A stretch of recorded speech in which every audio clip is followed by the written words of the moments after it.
I was observing my life through someone else's eyes, just like a robot. I felt really disconnected from everybody, including my partner, including friends. But to Maggie now, I'm a lot more in love with who I am. I'm really happy to be that person now. Hello. Welcome to a Road Less Doubtful podcast. On today's episode, I have been waiting to have this red-headed beauty on, my soul sister, a friend of over 20 years. If you're showing up as you, it's you in that moment, but you can also be this person. You can also be that person. As long as you are being who you are in that moment, you are being you. So don't put yourself in a box either and go, I'm this. This episode, we discuss the importance of vulnerable conversations, especially around relationships and parenting, and the power of authenticity. I found becoming a mum really, really lonely because I hadn't grown up around children and I didn't know anything. I never even held a baby before I became a mum. Literally had never held a baby. Embracing the messy, imperfect parts of ourselves, how we find the hope in those conversations and connections with others, and all while having a good belly laugh as we face life's challenges, nipple hair and all. Stay tuned to find out what the hell I mean about that. Hello. Welcome back to a Road Less Doubtful podcast. Today, I'm excited to be here with my beautiful friend Maggie. We have been friends for over 20 years, which is a little bit scary to admit, but I've been trying to get her on this podcast for quite a while now, and we were conversing yesterday, and we decided we would jump in on impulse and chat today. We have no idea what we're going to chat about, but when we come together, usually the conversations just flow, and I believe it'll be around all things that you're probably thinking and want to know bits about. So I'm going to welcome to a Road Less Doubtful podcast, Maggie. Thank you, beautiful Anne. So excited to finally get my butt on here. It's been a little while.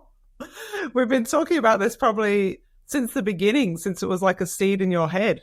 And we were going, because we talk, just to let you guys know, we talk quite a lot now, don't we? I'd say, well, we go in spits and starts, whether it's just a voicemail dump online or whether it is actual physical connection. But we were chatting about this a while back. So it's been really exciting for me to see you actually fulfill your dreams, like step into it. And if there's one thing that you guys probably don't know about Em is she has an idea and it's like she makes it happen. Whereas everyone else is going, yeah, that's a really good idea. And they put it, in the background or chuck it in the bucket and then it never sort of emerges. But for Em's, this is one of her bazillion projects that, because her brain will go everywhere, that she has brought to light, and in true 2-4 style and Emily style, it's gone next level. So very excited, very proud. Even though I was just about to say, and in true Maggie 3-5 style, she's deflected everything from her and sent it over to me. And without Maggie, just like you just alluded to, you have been my person, or one of those special people for those 20 odd years, right back from beauty school and through all of the things. And then there was a period of time with like no contact for, I don't know, maybe 10, 15 years, maybe more. Yeah. And I don't know why. Life got busy, and then something brought us back together, and maybe you remember what that was. And then I just remember you. Oh, good. Well, then you can explain that. I just remember you coming up here. It was literally, I was doing a meditation session. Was it in COVID, Ems? It was maybe in COVID, like 2020, early 2021. And I went, Em was in my dream / meditation, like out of nowhere. And she was going, we need to set something up. We're going to set up like a school or something like that. Like, I don't know what it was. Do you remember? And I messaged her, I was like, Em, I've had the weirdest vision. And from there, it was like we hadn't seen each other last week. Like we met up for coffee every week. But it was always like that. Like we lived together during beauty school. We got on really well then. And then it was like our lives went separate ways. I moved down to Newcastle. Ems went and did the cruise ships. But there's always been that, like we'd randomly have a phone call. And then 5 years later, nothing, or the odd message. But it's really lovely when you find someone that you can just, it's like you saw them last week. And that's what it feels like with us. I kind of call them my soul fractal friends, if you want to get woo-woo on, which I can do a little bit. Let's get But woo-woo. it was like that. It was just like, hey, how you going? Cool. What's been happening? Well, how much time have you got? I remember. Was, I remember now that you said that, because I can distinctly remember it in my journal. Now, this journal I lost on my flight when I went to Ireland, but I remember I wrote in that, and it was called M&M. It was the It was M&M. Because M for Maggie and EM for you. Yeah, so I remember that's what it was. And at the time, it was to do with, it's so funny because it's still the same context as what we kind of talk about and what we want to bring to fruition with each other, and for other people, and helping them remember who they are and bringing out that beauty, whether it's on the outside and letting people be expressive, like you with your red lipstick, this authenticity, this to cover up the fact that my hair's greasy. Yeah, but it was about that. It was about the tattooing, and the giving them that, but also that sense of themselves. And then just fast forward through, we're kind of still doing that, but in a different way.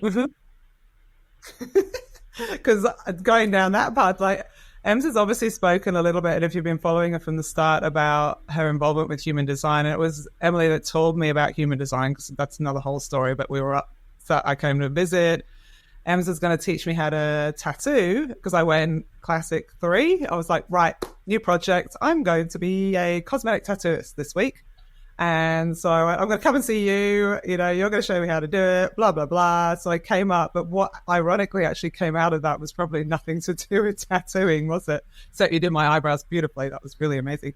But it was more, Em goes, oh, have you heard about human design? Because I was talking about astrology, which I've always been into, and all this kind of spiritual, I don't know what you want to call it, stuff. And Em's like, well, I'm just getting into this and it's really interesting. And you did my chart and I was like, this is awesome. So it kind of went from there. It's funny because even as you say that, the reflection I'm having, because we've talked about this many a time in the brain dumps, is what we call them, or I'll talk to Claire, and the way Claire came into my life, and I feel like she's one of those real soul connections, like, they come into your life for a reason, same as you. It's like we had that distance for such a long time, but now there's something really drawing us back together, whether it's to work together, which it is, the friendship, the keep pushing us and keeping us aligned thing. But it's funny because, like you said, you came up for the chats and the catch up, but to do the tattooing, but it had nothing to do with that. And Claire was exactly the same. I contacted her for help in my salon for tattooing.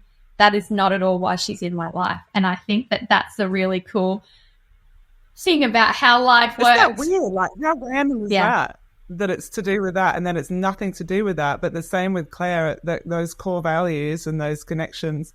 I think when you really step back sometimes and just surrender a little bit, I really love watching these interactions that you have in your life and these people that come in and out, whether it be someone you sat next to on a bench waiting for the bank to open, or, whether it be someone who you helped out or they helped you out, or whether it be a reconnection with a friend, like a soul friend. I think it's really quite beautiful. I think it's all when it is. you have those moments and you actually notice them through your life. And if we look back...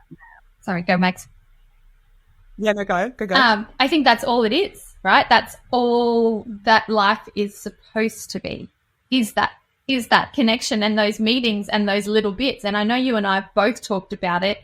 And I think that's, if we keep referring back to it as our human design, and, you don't have to, if you're listening, you don't have to think about it from a human design perspective. But as a 2-4, I can go into my hermit mode as my 2. But my 4 is where I should get out and talk to people and use those opportunities and have those conversations, and then things show up. And you with your 3-5, it's those connections and trialing and error and trial and error.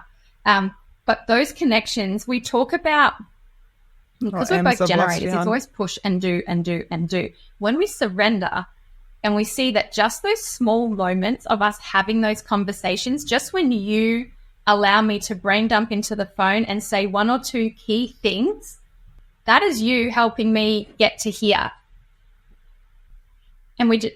Yeah, Yeah, go so And we just underestimate those small little moments and think we've got to do bigger things. And I know we've talked about that a lot. And I think, as you said, they're always the little things are the catalyst for the big things. But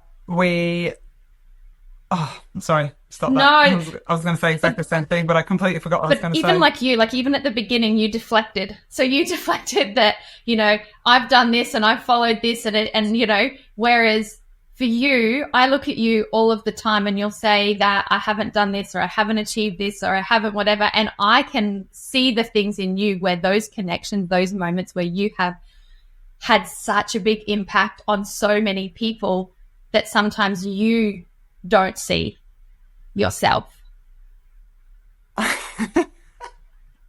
See, I think it's the line 3 in me because I do so many things. And I was literally saying this to you yesterday. I feel like jack of all trades and master of none. And I think if you want to relate it to the sort of tarot version, one of my amazing other mentors has sort of spoken about it. She said it's like the Fool.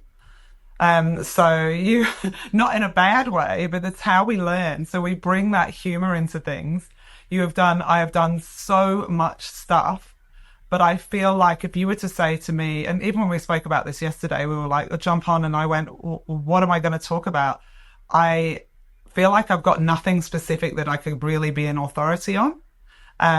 But I feel like you bring that out in people. So it's about understanding that, I think, and integrating it and going, that's just who I am. My purpose is to reflect back is what I'm working out. It's to go, okay, you this, you that. And with a defined sort of ajna and head, I can see that bigger picture. I just can't see it for myself, which can be a problem because I guess that is the bigger picture. Well, and for me, it's to do and that. you having the 5 and me having the 2, we've got those projection fields. So that's why when we have a conversation, I can reflect to you all of the great things I see in you and you can see those parts of you in me and vice versa, which is really, really fun. Exactly. But sometimes, and again, without the human design, how often do we do that? How often do we look at other people and see all of the amazing things that we can't see in us? And how important is it to be able to have a conversation with someone and be open and be vulnerable and then just say, hey, this is where I'm struggling. And this is what I think is so important about those conversations and having someone in your corner, because those moments where you actually get down and dirty and almost embarrassed to have the conversation, that person then steps in and goes, oh my God, I totally understand. Yeah. It's so, so important. And those connections are massive. And you have to give a little bit to get back as well too, I feel. And even if you break it down to like when I was doing laser hair removal, subconsciously I would do that. So I'd talk about lasering off nipple hair, for example, and I'd be there going, and people would, I'd be going, oh, well, it's so annoying when you hit a certain age and you start getting hairy nipples. And you could see people sort of go, oh, you get hairy nipples too? And it was like, they could suddenly relax. I was like, yeah, so many people do. I said, but it's always that one person in the group that doesn't get them that goes, oh my God, that's disgusting. And everyone else goes, la la la, we won't talk about that. So I think as soon as we have a little bit more compassion and openness for everyone else having all this different stuff going on, and that's where we all realize at the core we are just the same. We just got different same shit, different bucket, really is what it is. So 100%. Oh my God, that's so good. Sorry to bring in nipple hair. Anyone that's got nipple hair, it's completely fine. Lots of people have it. That is absolutely going to be cropped up. I just lowered the tone. That is going to be cropped up for one of the highlight reels for sure. It's going to I guarantee that's getting the most reels. Do you get nipple hair? But that's what happens in the salon as well. That's what I love about it. That's what kind of catapulted this podcast. And even though I haven't yet recorded some in the salon, it's those conversations where 2 or 3 people are sitting there and one person steps up and says, I had a really shitty time with my kid. And if we relate it to my weekend just gone, I had a really shitty time camping with my kid and I tried really goddamn hard. And then there was mosquitoes, sickness, farts in swags, and they're like, I get it. It was shit. I've been there. I've done that. Exactly. And we laughed so hard, like you were telling me yesterday, and I almost wish we could have recorded that conversation, like captured that authenticity, because we were both just losing our marbles laughing and going. And then I went on to tell a sushi story where I didn't have enough money for sushi, and then the sushi had run out, the kids didn't give a shit anyway, and I was like, so everyone can relate. Like there's always this relatability, I think, there. And if we, you know, I really found that with motherhood, and you might be able to relate to this. And it could be a cultural thing, could be a global thing, I'm not sure. But I found becoming a mum really, really lonely. And that was because I hadn't grown up around children and I didn't know anything. I'd never even held a baby before I became a mum. Literally had never held a baby. My mum was overseas. I didn't have any mother figures around me. And I remember the midwife, after I gave birth to my first son, said to me, you know, have you got any questions? I was like, well, actually, how do you put a nappy on? And she was like, ha, ha, ha. And I was like, no, really, I have no idea how to put on a nappy. And what it brought back to me, particularly those early years, is that in our society, we grow up and we read everything in books and it's really secular and we feel like we've got to move out of home as soon as we can and establish our independence and, you know, and no one talks to each other anymore. No one does that. So particularly, it's not a natural thing for females to do. That's very masculine. So men are, you know, this is going to be controversial, but this is how I feel. The masculine doesn't have to be men. It can be the masculine essence in you is the one that wants to have that independence. So they want to go out, they want to start their own cave, they want to start their own environment, and they want to learn the skills to do that with. And then they will create that, and then they will hand it over to the feminine to nurture and love and grow that. So what we were doing is living in the masculine when we were females. And it didn't make any sense to me. There was a lot of really lonely mums out there who were going, I'm not really enjoying this. I don't know what the hell to do, but I feel like I should be because it's motherhood, right? And you're meant to just be like this, you know, Mother Earth blossoming flower.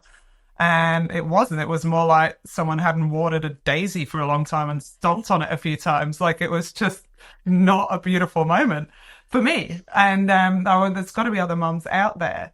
But then it led me to think about other conversations that I'd had, because I've been in obviously a client-based industry too, where we speak about our bodies and how we feel about our bodies. So this will relate to the experience you've just been through as well, where, you know, I had a client from Germany and they have like German bathhouses over there where they all strip off on a Sunday with the whole family. And I'm talking like granddad through to grandma, all the way through to the babies, to whatever else it is. And they all nude up and they sit there, you know, on Sunday afternoon and they go have the hot steam room and jump in the ice plunge pool and that's it, you know, and they carry on. But what this client said to me was, she said, I've really noticed that we are all very comfortable with our bodies over there, because from a really young age, we would see little willies, big willies, you know, vaginas that stuck out, vaginas that didn't, vaginas that were black, vaginas that weren't. You know, you saw big boobies, little boobies, everything, and stronger, muscular people to really stick thin people. So, and it was all very natural at that time. And what we do, similar to this motherhood example that I'm giving, is we maybe see your parents or your brother or sister naked when you're little, maybe. Some people just don't. Maybe see your friends, maybe don't.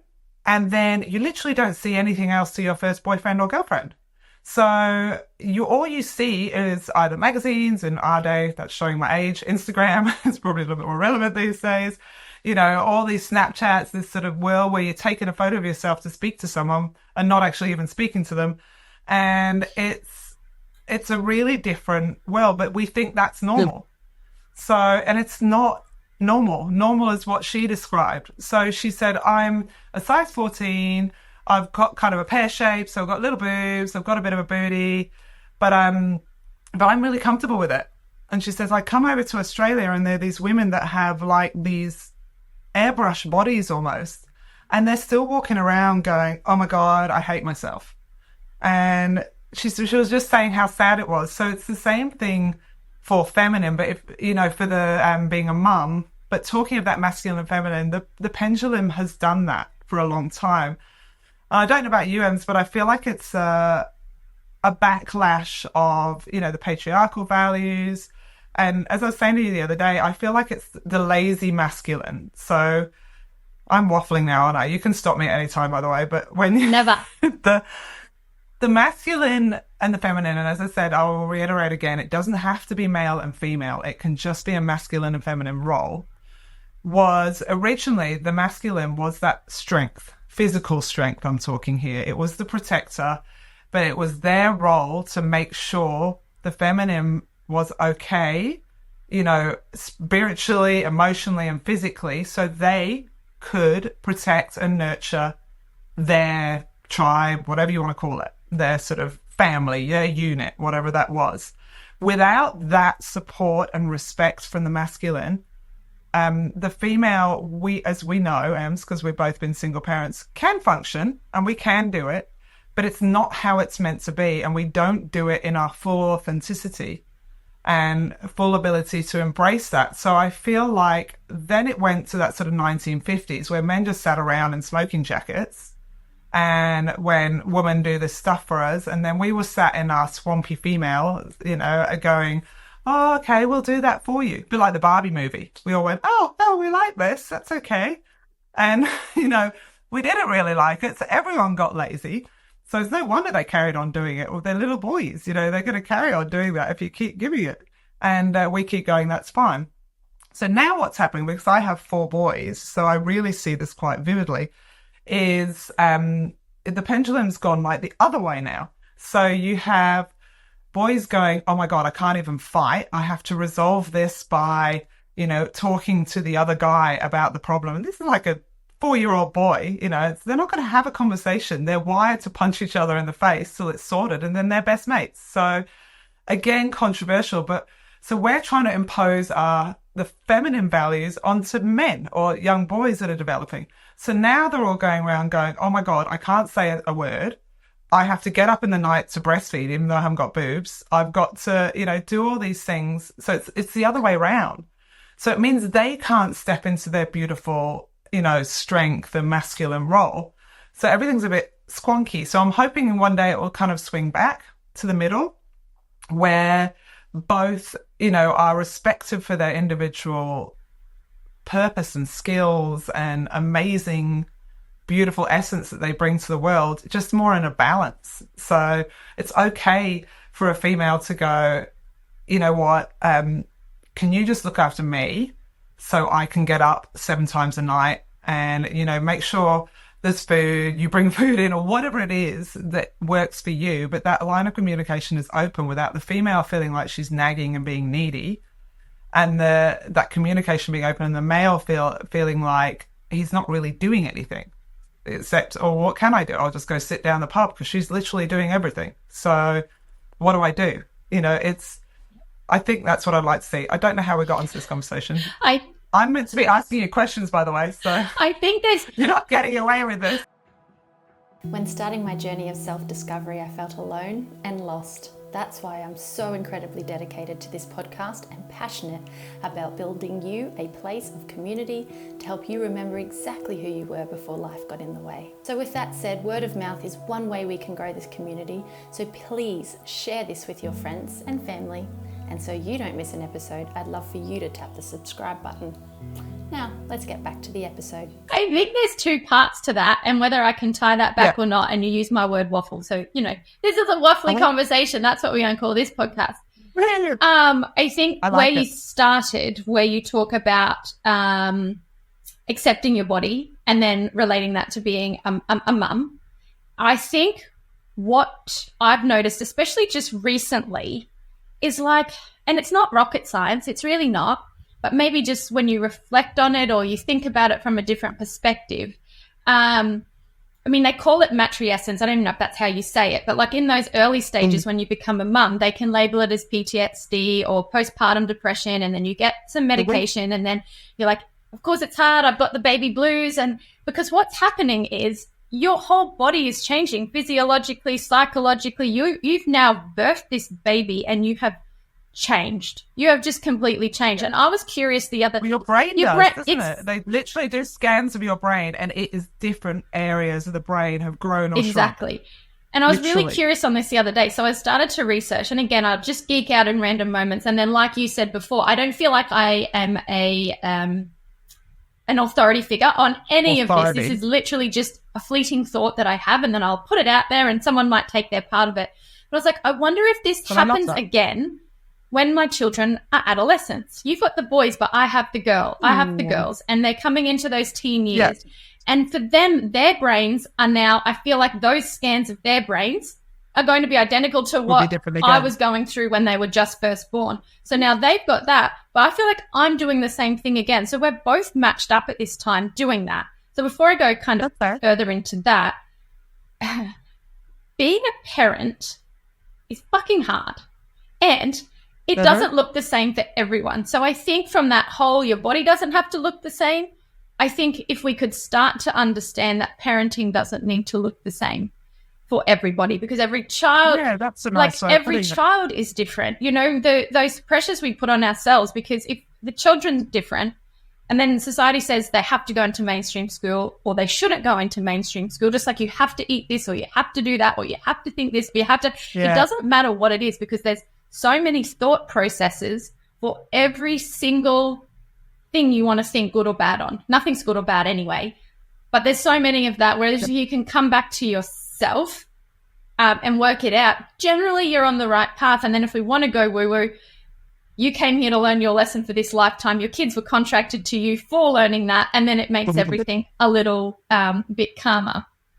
So I was wondering with this just recently, if that same psychological or that match essence can happen further down the track parenting, because what I feel like is I'm in that stage again where I'm not depressed, I'm not down, I'm not disappointed, but I can see so much shift in myself. So I'm ready to like crack open this cocoon of like a whole new shift, but I'm seeing my kids trying to do the same. And then how do you navigate the two things? And then I don't know whether that leads into what you were also just talking about, or it's a totally separate thing. When you don't have that support of community, so whether that is other women around you that you can just fall apart on, because what I've noticed, so, and then that comes back into your masculine, right? Just having that someone, and that's what I talk about. Like I can do the things. I just don't necessarily want to always do the things.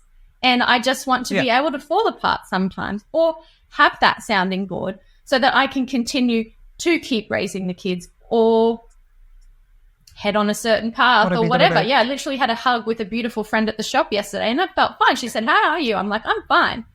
And then she hugged me and she kept hugging me until I cried. And I was like, "Oh, no, I'm broken." I was like, "No, I'm not broken." And I walked out and I sat in the car and I just realized I got the chance to just soften and fall apart for a moment. And I'm getting teary thinking about it, because that's what's missing for me. And I think that's where that pendulum swing is for the masculine and feminine. Do you know what it is? I agree. And it's with, do you know, you are able to have that moment or be female or feminine without judgment. And I think in that moment, the biggest thing we do to ourselves as a sort of backlash of decades past is the judgment that we put on. It's probably hardest on ourselves than it is. And, you know, we then judge other people, but we judge ourselves too. And, you know, I've really experienced a lot of this too, because I have my youngest child has special needs. So he's on the spectrum and he also has an intellectual delay. So I was very aware of this anyway, when they were little. So I stopped going to mum's groups. I didn't do anything like that because it was actually almost traumatic for me to do that, because my child was not doing it. He crawled on his back. Everyone else was crawling on their front. And he was like going along on his back. He was actually pretty speedy. He was like a little worm. But you get a better view that way. Like, what are you looking at when you're on all fours? You're literally looking at the ground. If you're on your back, you can look at the sky and the trees and the like. Exactly.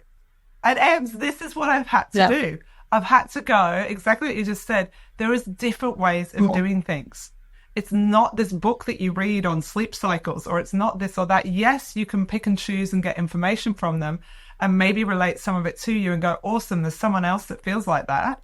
And there's a lot of comfort and there's a lot to be said for that. But it shouldn't be soul as an authority, and it shouldn't be used as that sort of judgment tool. And we shouldn't be doing it to each other, because it's created this massive sisterhood wound where we're all peeking out from behind our little net curtains on our own, going, oh, look what they're doing, or shit, what they're doing is wrong, or, think even before you become a mum, it's like, my child will never have a dummy and I will feed them organic food. And, then it fast forwards to eat your fucking ice cream. I don't care. Just eat something.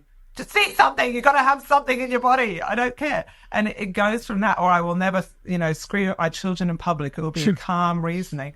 I've got a child who literally screams so loud he goes red in the face because he can't regulate. So that's gone out the window for me. Everyone will turn around. So for someone who hates being the center of attention, it's been like a nightmare for me. And how cool is that? Because it's doing that on purpose. Exactly. Exactly. So, I really believe that with all my children, that there's a lesson there. And I spoke with someone recently and I was speaking about troubles I have with the parent's dad. And that's a whole another story, but it was not a nice relationship. And now I am I call it, it's not co-parenting, it's more parallel parenting because they're not able to co-parent with someone. So it does make it quite challenging. So you're judging on yourself again with that. I can't remember where I was going with this. What was I talking about, Ams? It's gone. There's my open throat. Anyway. But you've got to define mind. You should have been able to stay on track, Maggie. Oh, no, that was it. I remember. So, sorry, it's got a shot on my nostril hair then as well. It's all right. You can have nipple hairs anyway, and nostril hairs. We don't need to wax them up. Exactly, just be you can. And you actually can. You can. You can be just like a full Yeti like me. It's just like... But this friend said to me, she goes, have you ever thought, because I was talking about problems with him, that you haven't learnt your lessons yet? What lesson are you not learning? That it keeps coming back and keeps being difficult. And it was such a nice way, not nice. It's definitely the wrong word. Yes. But it was a good perspective because I went, and I actually went back and journaled and went, all right, what is happening over and over and over? And what am I not seeing? What am I not learning from this? And for me, it was letting go. So it was control, or it was this, or it was that. It was stop trying to control his reactions to stuff because I knew what I was going to do and and it was just letting go and also stepping out my ego a lot too. So I think every now and again, we need someone to do that for us, which is kind of a very roundabout way of coming back to what you were saying. And that's what you've done for me, Ems. It's just, can I say this? Like you've done it with me with conversations about my sisters or, whatever it is. And someone will come in with a different viewpoint without judgment. So the key is without judgment. It is just so you can stop judging yourself and actually take a really good look at it and go, all right, what is really the essence of this? And this is shadow work. So this is the essence of shadow work. And shadow work will go through your whole life. This will not stop. This will not be like, yep, I've learned all of that now and I'm going places. Like it's never going to be like that. It will be constant till you get the next shadow, but it's how I actually enjoy them now. Occasionally, sometimes I don't, but I do kind of go, ooh, and you see it with a bit of compassion and you go, oh, okay, what's this lesson now? Sometimes you're just dog tired and you don't want to do it, but yeah. And then that's when we brain dump and pull the other person out of it. And you're like, okay, I could kick my own ass now. But I like what you said about the judgment free, because I think this ties back into all relationships. So whether it is that masculine, feminine, or just male, female, or however, or it's the sisterhood, or it's family, or it's whatever. Because relationships, if you have a partnership with somebody, and there's all of these rules, don't open the door, get up at night, help me share the load, do this, do that, this is what's right, this is what's wrong. So then the man doesn't want to open the door, but then this one wants you to open the door, then this one wants you to ask you out, but no, this one wants you to take the lead, this one doesn't. You got it horribly wrong with this person, and now you're on PC, and now you're just disregarding my needs. Exactly. It's like, and I think if everyone just exhausting. It sounds so simple. It's not. If they just came back and showed up as them, and then that was all accepted.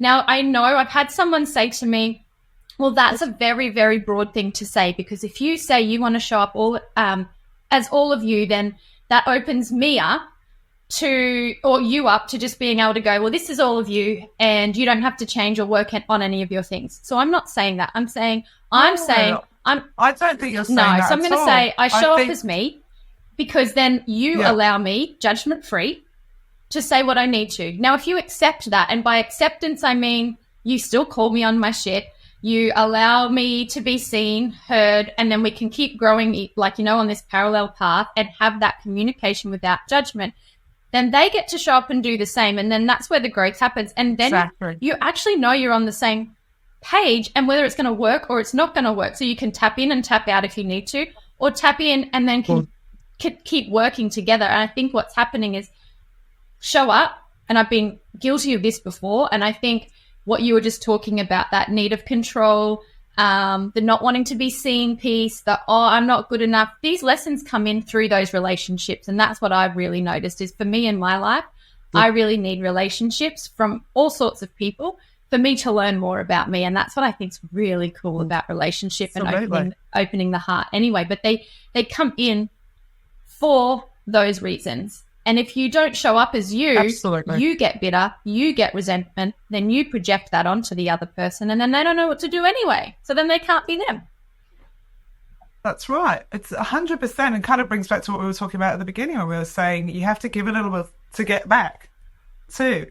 And I'll add to what you just said, you can also be different too. So if you're showing up as you, it's you in that moment. But you can also be this person. You can also be that person. As long as you are being who you are in that moment, you are being you. So don't put yourself in a box either and go, I'm this. Because you may feel something different the next day, but it might be really authentic to you again. And the showing up without judgment, I think, with a friend or someone to reflect back to is also the ability of your friend. This is why it's so important who you surround yourself with, to not indulge your shadows too, or indulge their shadows through you is the other thing you do. So that's kind of like a shadow bypass where you're like, oh, well, Maggie's got this problem, or I'll go, Em's got this going on. So it means I don't have to address mine. And I might have exactly the same ones, because let's face it, if you see something in someone else, you've got it in you, because otherwise you wouldn't even know it existed. So, just the same as if someone is accusing you of cheating, or they're doing this or doing that, it's because the thought has gone through their head. It's been there. It's present in their aura, being, whatever you want to call it. So I think it's really important to have the right people around you, and particularly for you, Ems, with the 2, and I guess for me with the 5 with the projections, but a 5 doesn't give a shit as much to a certain level now. So I'm coming into my queen era. So for me, it's just like, oh, well, I know I'm going to get stuff wrong. I know I'm going to get stuff right, but I know I'm meant to be doing what I'm doing. So it's sort of settling back into that.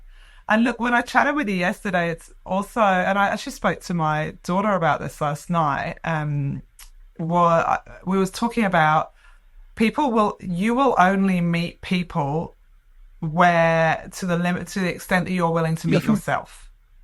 But it works the other way around too. They will only meet you to, the extent that they're willing to meet themselves. So if you don't show up authentically, like you just said, people won't meet you more than that. So they will only meet you to where you're willing to go. So you'll only see that part of them. Whatever proportion you give, they'll give back. But also, if they haven't met themselves at all, if they're just like, oh, I'm fully in my protective little ego bubble of everything's okay, it's everything around me that's causing this, it's not me, then you will never be able to get through to them. You will never be able to. You can show up as you and give them permission to do that, but until they're willing to meet themselves at that level, it doesn't matter. So just do what you do anyway, because people will bounce off that, and don't take on the projections of others, and don't, at the same time, don't blame others. Does that make sense? Yeah. And it comes back to communication, because again, you can look at social media, or whoever, your influencers, as we said earlier, parents, schooling, whatever, and they'll say it has to look this way, it has to look this way. So they'll, like what we've literally just said, if you find a good relationship, they're going to reflect back to you the parts of you that maybe you don't want to see, and that's going to build growth. So that's all great, right? That's one rule, let's call it. But if the way that's communicated doesn't work for you, you have to be able to be authentic in you and turn around and say, okay, I can hear what you have to say, but the way you've communicated it to me either hurts because it's brought up something, which takes awareness from yourself. And then if they can't then step up to that, that's when there's maybe a little bit of a misalignment. And then that's got to ebb and flow. And that's hard when it comes to starting a relationship for starters, because this person's got their set of rules of how it should look and what it's going to be like, or they've got to come in whole over here. And this one's like, well, I want to grow with someone and I'm happy to have this stuff mirrored at me. And it's like, if you don't talk and have the communication and you're just texting and you're being pen pals and you're not stepping into it, and you're not, for me, if you're not physically next to them and feel their energy, you just don't know. And I don't really know what the point of that was, apart from the fact I love it. I feel like apart from the fact that I just feel like it always comes back to trusting you, communication, and respect, because everyone's relationship looks different. So one rule that says that doesn't apply to the next person, really. Absolutely, 100%.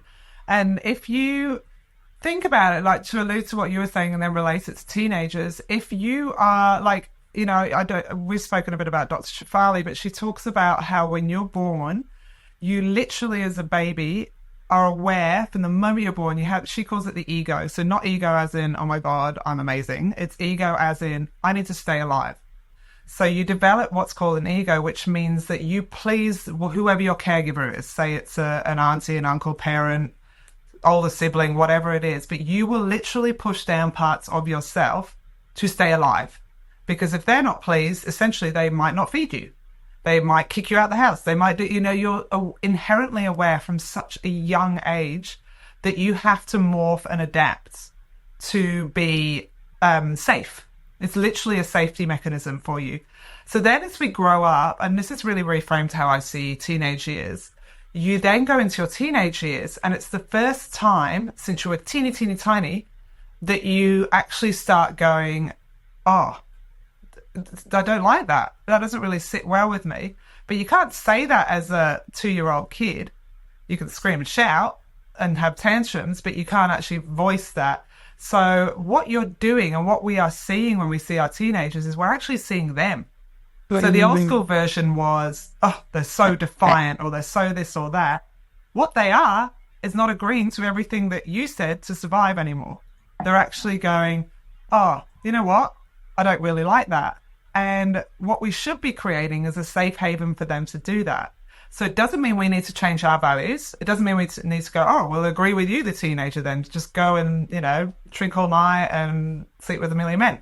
Like, it doesn't mean you have to do that, but it means that we are now like this keel for them. So we stay consistent. We go, that's really good. I want to hear what you've got to say.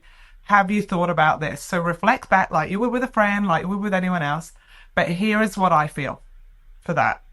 So let's talk about what you're feeling with it, you know, and let them not shame the parts of them, which is what generation, I know our generation ends because we talk about this a lot, our parents' generation and their parents did this to them, would shame parts that didn't suit or sit well with them. So instead of shaming that, we can still say what we feel and go, I don't agree with that. To me, that is wrong. These are my reasons why. But not make them feel bad about it. So it's kind of a balance. You don't want to go too far and be like, yeah, man, just do whatever you want and you'll discover your way. Like, you can't do that. We're meant to be their guides. Like, we're meant to be there. They chose us. So it's finding that fine line. But so what she calls that is your ego. So basically, a chicken will die if it stays in its little egg, won't it? So unless you crack that shell of your ego, you will stay in there terrified all your life that someone might see actually who you are. So they need to do it in those years where they've got a warm, safe environment around them, because they will do stupid shit and they will do this and they will do that, but at least they're protected and they're safe. And there's a lot of adults that you will meet, whether you have relationships with them, whether you work with them in the workplace, whatever it is, that are still sitting in that ego. So they will not, everything is projected out, because they're trying to protect this little wafer thin shell that is, you know, their ego. And if that comes down, they will die. That's literally how they feel. They're like, if I am wrong, I will die. Like, my life is over. So it's a lack of maturization, I guess you could call it, where they just haven't developed beyond that. So that's what you're seeing when you're seeing projections, is what I feel. I don't know if that's scientific or not, but I feel like you're getting people's ego projections onto you that they haven't acknowledged. Yeah. Does that make sense? And I feel like that ties into so many things that I said before and that we've kind of been saying. So it ties back into that. So it's like a crab in their shell, right? They've got to break that shell and get a new shell, and then they grow into that. And so we're all constantly doing that the whole way along. So if you're with your person, they have to be able to watch you do that alongside them. So then it comes back to that safety and support of, right now, I just need you to be stable, and I'm going to go in my feminine and be really emotional and chaotic for a moment and a little crazy, because I just need to. And I just need to fall apart and have my moment, and I need you to be steady, because my inner child, my adolescent child, my whatever version of me, ego that you were just referring to, is just coming out for a moment, and you're going to hold it and see it, and then I can accept it. And then that's maybe not how it plays out, but that's what it feels like for me. Hey guys, if this episode resonated with you, please take a screenshot and share it to your Instagram stories and tag myself at A Road Less Doubtful. And if you're ready to lean into the parts of you that have been hidden away and start your road to less doubt and have way more fun, I'd love for you to join our community of like-minded women who build each other up inside our free Facebook group. Tap the link in the show notes below, and I can't wait to see you on the inside and travel this journey together. That's what it should be. And not be judged for it. And if a guy's getting angry and frustrated and wants to go, to a punching bag or go for a run and then come back and talk about something, we need to let them do that too. Yeah. And for the same reason, we need to respect that. And we're really going to need that moving forward, because we are so much more aware now. We can't sit in the, she's just being a crazy female essence. We need to be able to vocalize it. I am going to do things now. I'm feeling in this state where I just feel a little out of control, and I feel like I need to process some stuff. So I'm just going to go do it my way. And for your partner, the masculine, whether that be male or female, the masculine, to go, that's cool. You go do that. I'm right here for you when you come back. And I will not be like, oh my God, what the hell's wrong with Emily? Or what the hell's wrong with so-and-so? And that's what we do. So we feel like we've got to uphold this ego the whole time, particularly when you first start dating people, that it's just not real. Because that's you sometimes, but then they start going, oh, you've changed, or I didn't realize you were this crazy. And it's like, I'm not.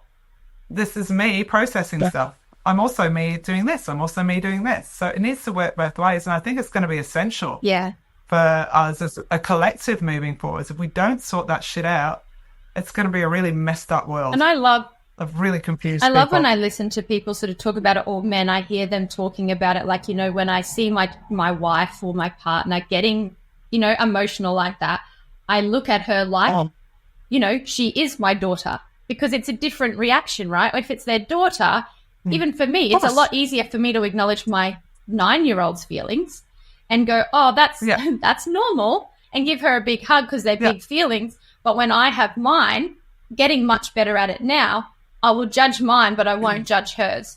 And so from the man's perspective, that same thing. So if they look at you and just go, okay, there's that small girl in there that just needs a hug, and they come in and give her a hug, even doesn't really matter what's going on in their head in that moment. If they do that, they'll see that fire will kind of come down, and then they can come back. I'm not saying that there's not times where we need to do those things for the man. I'm not saying that at all. And like you said, for them to be able to go out and do their things and have their time and process it their way. Yeah, absolutely. Yeah. But it's just interesting that you were talking about it from the adolescent's point of view, because they're trying to come out of their shell. And so it's just being then a mother and regulate. And being a mother, trying to learn to regulate at different stages of your own growth.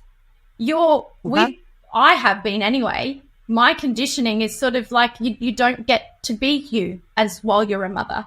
Right. And so with that, absolutely, then it becomes really hard, because I'm like, okay, well, she's having her growth spurt emotionally and psychologically. So I can't have mine, and I can't be angry, and I can't, right? And this is what I was going to say. And you need to. And this is what is being fun lately, and where I then am learning that I can be a little bit more chaotic, and I will put, like, even this morning, I had Latin music on again. And I was like, okay, so I'm getting ready, and I got the Latin music on, and I was like shaking bits out. I did a breath work last night and I watched the tree, and this is really bizarre and maybe slightly off topic. But I swear to God, I did it with my eyes open, and there was 2 men and there was 2 women. And even just listening to the men breathe, I was like, oh, that support of a stronger male breath beside me. Yeah. I was like, oh, and then I softened and listened to the music. I swear to God, my bamboo danced in time with the music, and I watched it like contract and come out like my heart. So it was like doing this, and it was doing waves. And then the next minute I noticed there was a shoot at the top of this bamboo that looked like a head. So then it looked like it was dancing, and it started doing that as I started swaying my hips because my hips got tight. And one of the songs, and I was like, oh, and that to me, I started getting teary because me 6 months ago wouldn't have connected to that, wouldn't have understood what was going on. I still probably don't understand like rationally, but in here, I go, that's a cellular level. I was you like, do, and oh, that's you do. so. You don't need to. Yeah, it just feels so nice. I'm like, that's my feminine. That's me in touch with nature. And this is coming up for you a lot at the moment. It's that safety in the presence of the masculine. I think for you, like it's having that ability to just be yourself and have that strength of the masculine around you. And you can draw so much from the feminine, like from your friends and from et cetera, but the balance is needed with that. Like it is a different kind of security that you get from that. And I'm hoping for the generation of males coming through, or masculine coming through, that there is that. And I really feel like there is. I think they're starting to understand it now. And I follow Lorraine Cran, I never say it right. And I love everything he has to say, because he is so respectful towards the feminine, but he's also so proud and respectful towards the masculine too. And, he really highlights sort of toxic femininity and toxic masculinity so beautifully that I just love it. I love that balance. I love all of it.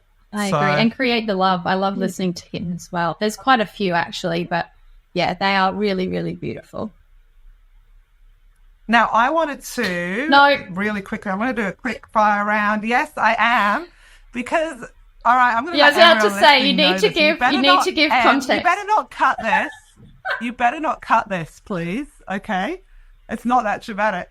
But we were speaking yesterday, and neither of us really know what to talk on, and we're just like, I don't know, we just talk for hours anyway. So, and I said, having listened to Em's podcast, Em will fall back into, and I understand because she's inviting guests on, and it's really beautiful to listen to all these different people speak, but she is not showing who she is as much as she could, I feel. This is only a reflection back, or projection. Yeah, projection. Depends how you want to see it. But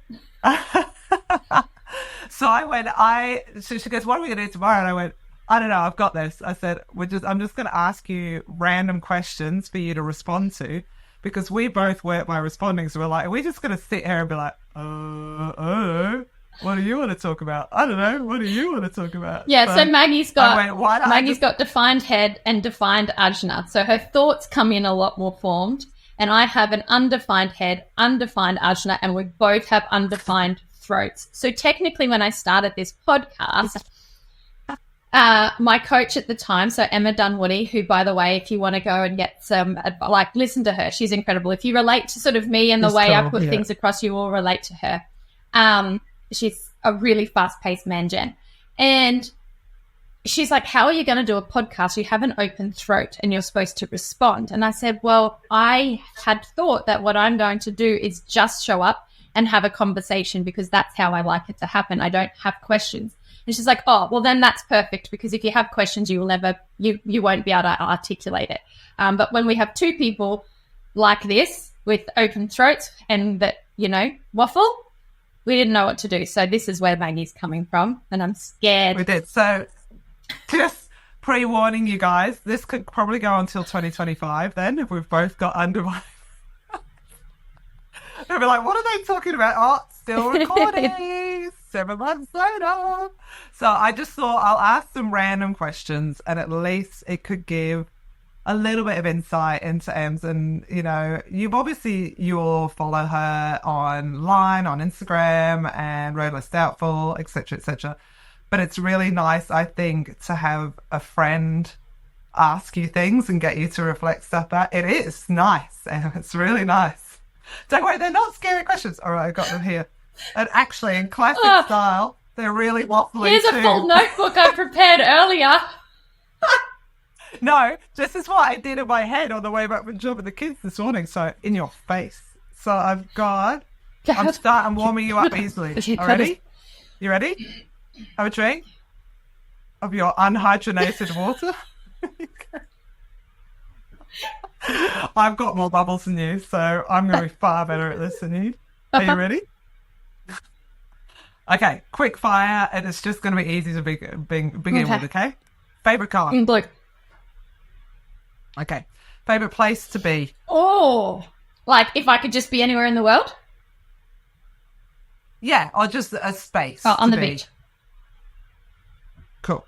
Favorite food? Italian. Or one of them. Pizza, pasta. Yeah. Oh, yeah, duh. Yeah, I did know that, actually.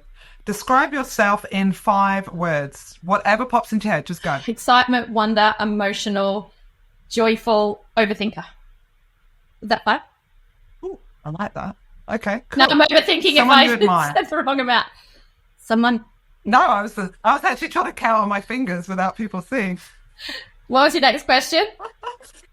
All right. Someone you admire. Oh, you. No, I can because it's I true knew you'd say though. that. Can you not, Em? No. Anyone but me that you admire. Oh. Please say yourself. Please say yourself. Please say yourself. Oh, because I know that's the answer you want. And I'm defiant. All right, you're not allowed to say that. Someone you admire. Anyone who has grit and determination to just keep going. Okay. No, I need a person because I want to know. Oh, you kind of answered it. So next one was what do you admire in them? So it's the determination and grit? Yeah. And just kindness. Okay. So to be able to do those things together, if you can just keep plodding through, but then reflecting and seeing those things and then do it with a bit of kindness and compassion, I think that's important. And I know what you're thinking, can you just go on to the next question? I can read your mind right now. So I'm just going to do a little asterisk at the moment. So we were talking about shadow work before. Yep. And the reason I asked this question is because it's what Emily is. So I wanted her to say it without having to say it because she was never going to bloody say it. So the kindness of Em and the bloody grit and determination of this woman is next level, like absolutely next level. But it is like, I will add to that, there's a lot of, don't be fooled, this isn't in a childlike way, but there's a lot of childlike purity, I guess, is what I would associate with you too. You see the world, which is why you feel so much and why you hurt so much often as well. It's why the emotional side in you, but you see the world from a really pure, clean place of, not a beauty pageant, world peace kind of way. It's just, that's what Although you want, I do feel like I am like Miss want... Congeniality, like when she walks out and she has like that. Me too. It's one of my favourites. And she stacks it. That's me. Yeah. For sure. It's me too. I'm like, got my shit together, and no, I do not have my shit together. I have my knickers and my undies, whatever, skirt and my undies, or I've got this. But man, do we own it. At least we can laugh about it afterwards. All right, what frustrates you, upsets you, and triggers you the most? Well, they're 3 totally different things. What frustrates me? Yeah, myself. My own mind frustrates me. Okay. Why? Because I need it to shut off, because it holds me back from what? I think it self-sabotages. What upsets me is people being mean. Because like you just said, I don't fully understand, and it doesn't mean that I know that I can't be. Like, we all have it in us. It's not that I am a enlightened human who doesn't have these things. It is. Yeah. But there's times where I look at people and now I'm going to cry. And I just think, why? Like, why do you have the need to do that? Why can't you see, what happened to you? And like, why can't you just really take it one step see further? Different perspectives? Why does it have to be so black and white? Like, life is not black and white. There's still an ego. Bloody That's hell. what it is. So it's cruelty. Oh. So that will be one of your triggers. So you just answer the next question. So that was good. Okay, what scares you, hon? Greatness. And Okay. lack of security and money. Okay, cool. So that's And something not to ever work with. finding All right, the beautiful. love that I envision in here. Can give.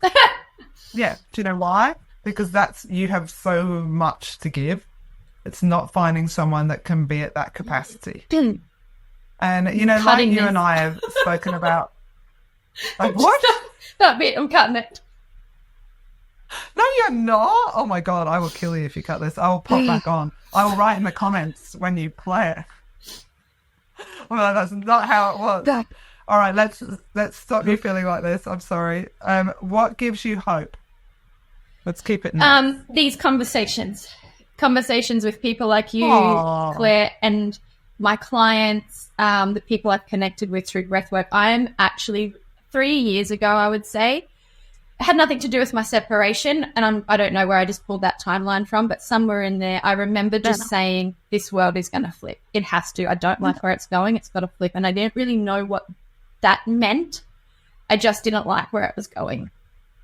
And what gives me hope is I see these conversations, and the narrative that is out there is a lot more doom and gloom, but when you actually stop and have a random conversation with a person on a beach, or just people you start to meet, the world that you start to bring in when you start to have these little conversations, it's like, oh, there's so much good.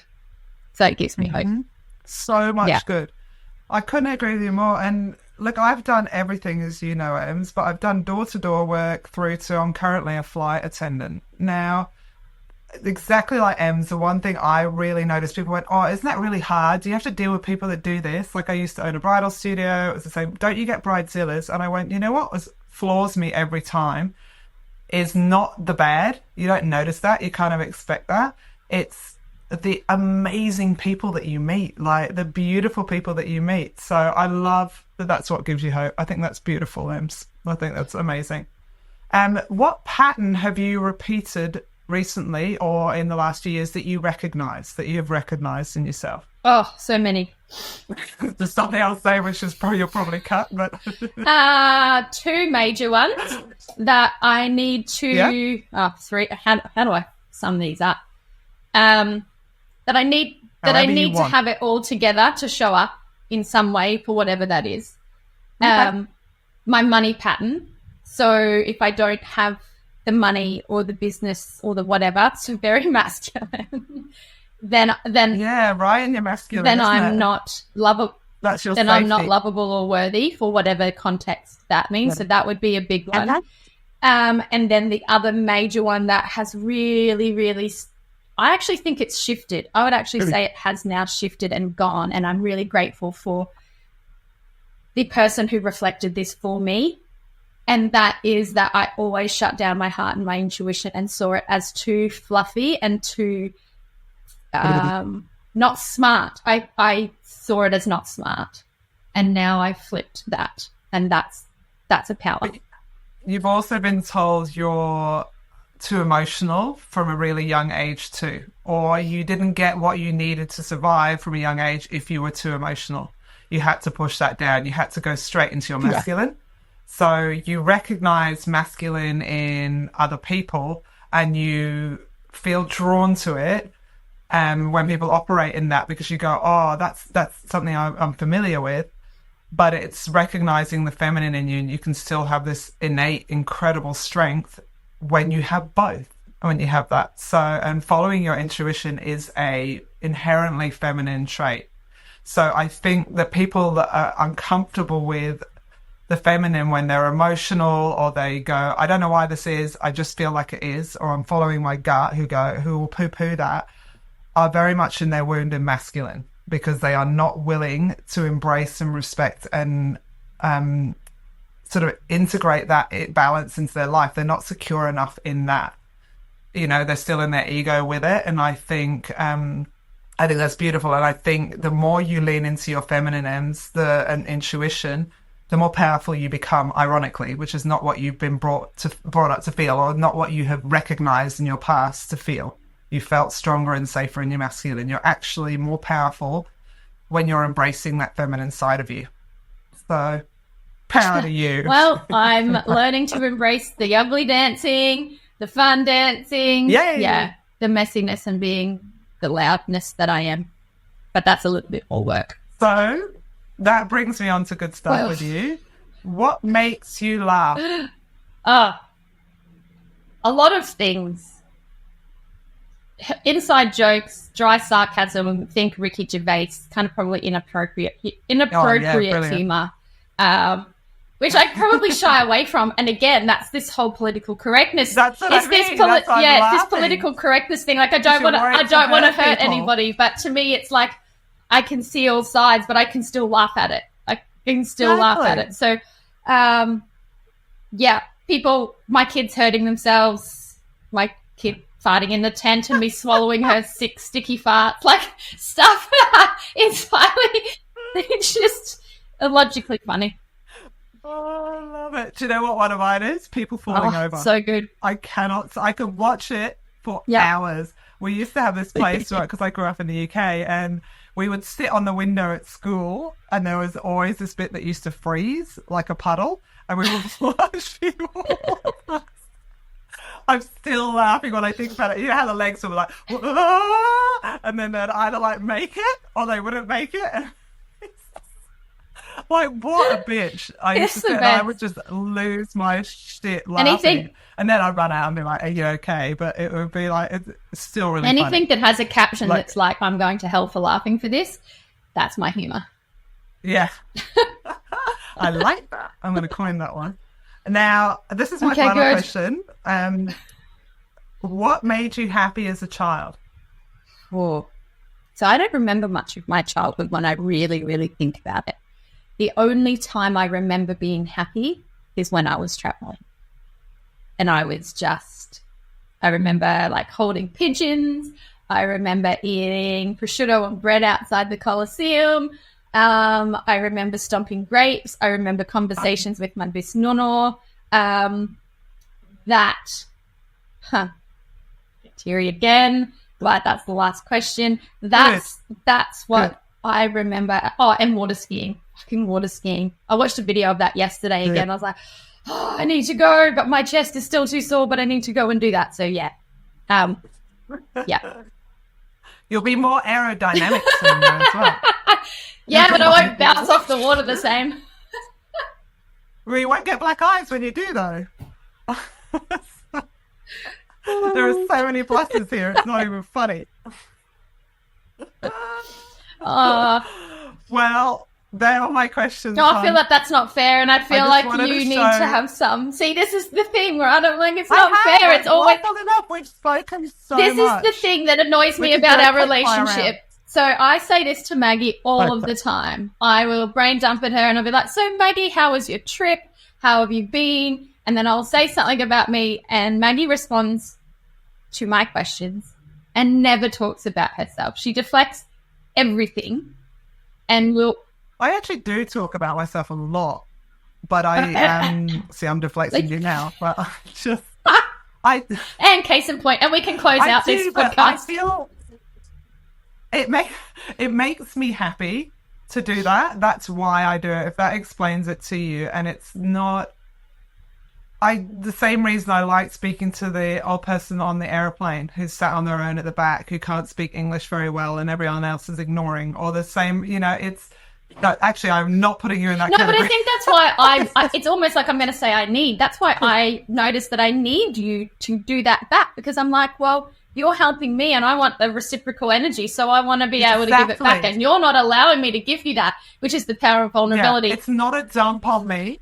It's not ever a dump, as in it's almost energizing in the sense that I'm like, this is my purpose. That's what I feel when it happens, and not in a martyr way at all. It's like, no, this is good. It's really important, because the friends and people I have in my life are so incredibly precious to me.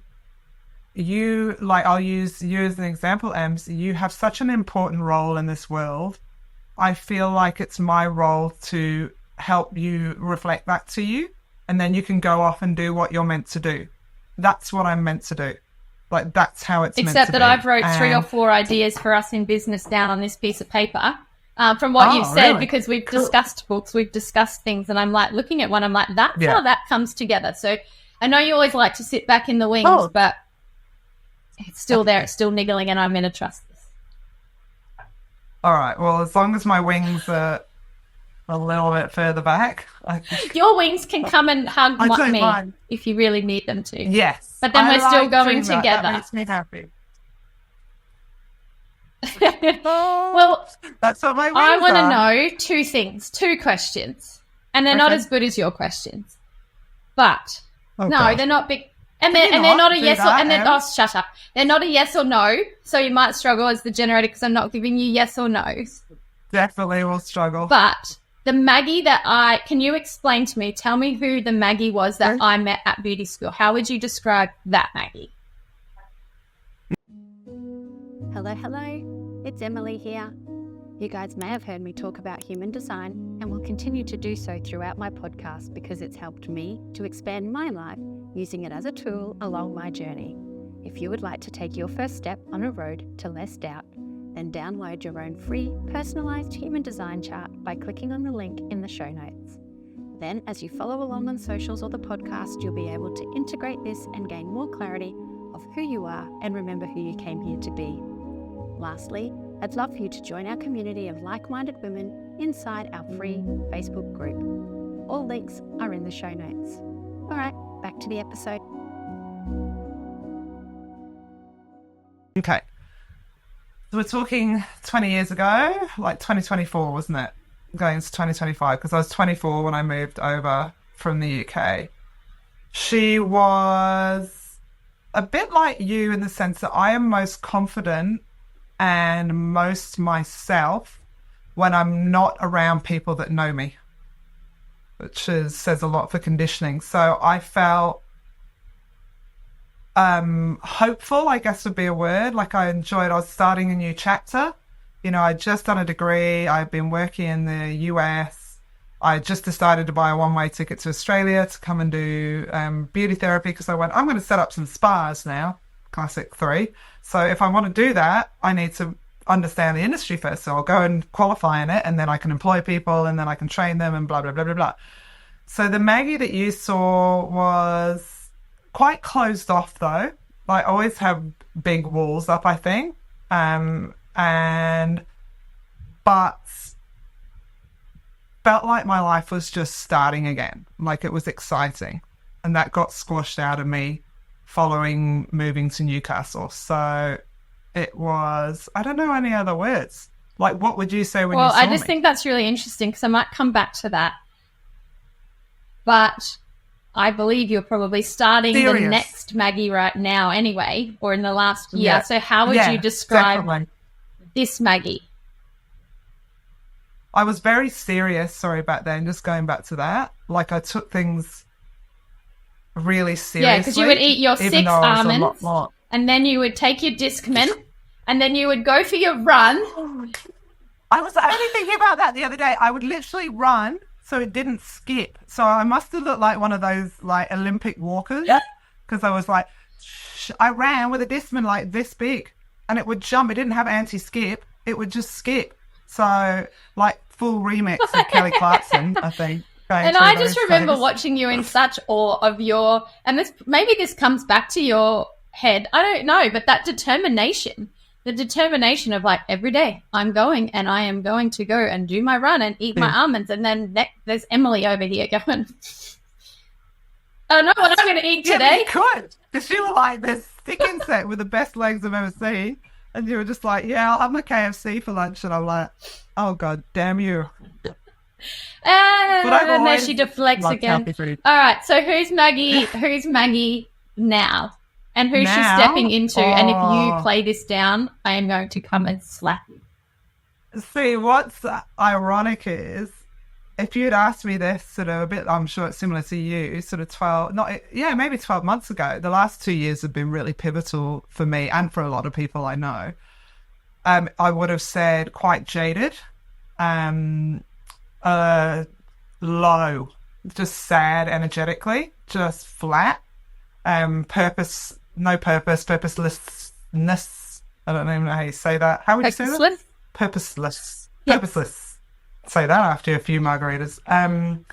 I felt really disconnected from everybody, including my partner, including friends. I just felt like I was observing my life through someone else's eyes, just like a robot. But to Maggie now, I feel I'm a lot more in love with who I am and my weirdness, and I like it. And it was always there, but I'm really happy to be that person now. I am a lot more creative, consequently.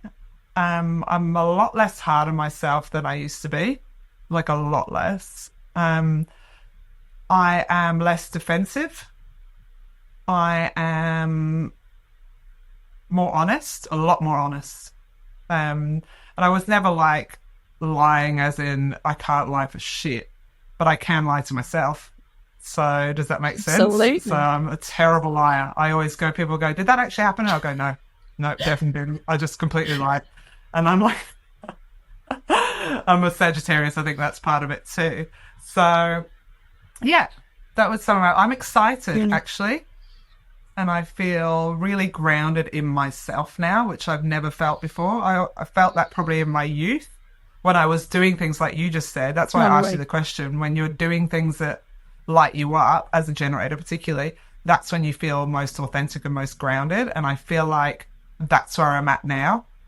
I feel a lot more grounded and excited about the future, but not just, actually that's wrong, excited about now, which is the first time I could probably ever say that. And that's what I was always looking forward. I see all of that in you, and I think it's kind of the perfect way to almost wrap up this entire podcast, because it ties back to what is the simplicity of coming back to yourself and looking at you, because you said you felt disconnected and,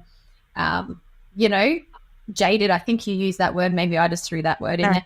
No, I used that. Yeah. And so that was because you weren't being authentic to you, and that word gets thrown around a lot as well, but you weren't, and you were trying to control again or whatever to stay safe, because you and I have that in common, and trying to self-sabotage, because if we're happy, we don't know what that kind of looks like. But when you started kind of leaning into your human design and you for your astrology, and you've done so much, like what I want to share with people is I feel like you should be the easy breezy genius. Like that's the 2-4. Whereas we are. As you know, that's not true. But you've heard my life. Yeah, but so the 3-5 is the Martyr Heretic, which I know then Maggie and I talked a while ago, and then she turned that into Alchemy and Adventure, which I love, and I think that sums up the 3-5 really, really beautifully. But you have done and started so many things, and you've always put yourself like eyebrows tattoo. Yeah, you've always put yourself down, but you didn't know where you were headed. But I actually think if most people look at their lives, apart from the select few who are on a very linear path, and that's completely okay, this is how their life is supposed to look. And everything you have done and everything I have done has led us to exactly where we're supposed to be right now. And we say that all the time, right? Like we have not made a wrong choice. But by you doing all of those things and investing in what you have, starting the bridal studio, that was like you to a T. Like Maggie's bridal studio was just the most beautiful outlet for her creativity. And she did that, it looked like, with ease, with flair, did it. And then it's like, okay, that's enough. And I think that takes... But it was easy because it was right. Same as you with eyebrows. Right. Like that was the same for me. It was my happy place. It was creative. That's what I got to have conversations. It was intimate. Yes. It didn't matter what it was. It just happened to be wedding dresses, but it could have been anything, for me. So it was that intimacy that was important, I think, for me. Anyway, carry on. Sorry, I interrupted you. I agree. I agree with that. But then you were also brave in going, okay, I'm done with that now. What's the next thing I'm going to do? And a lot of people wouldn't do that. They're like, well, that's working for me. That's pretty well good enough. I'm pretty happy. Yeah.